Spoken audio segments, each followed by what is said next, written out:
மதுரை கிழக்கு தொகுதியில் தவேக வேட்பாளர் கார்த்திகேயன் கொட்டும் மழையிலும் தீவிரமாக வாக்கு சேகரிப்பில் ஈடுபட்டார். கருப்பாயூரணி பிரச்சாரம் மேற்கொண்ட அவர் முன்னதாக பாண்டி கோயிலில் தரிசனம் செய்தார். மழையை பொருட்படுத்தாமல் பிரச்சாரம் செய்த கார்த்திகேயனை மக்கள் ஆரத்தி எடுத்து விசில் ஊதியும் வரவேற்றனர்.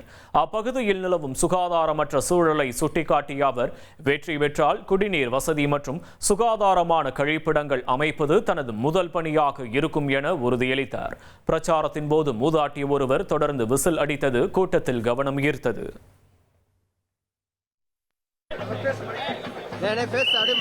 வாக்களிக்க வேண்டிய சின்னம் விசில், விவசாயிகளின் சின்னம் விசில், ஏழைகளின் சின்னம்.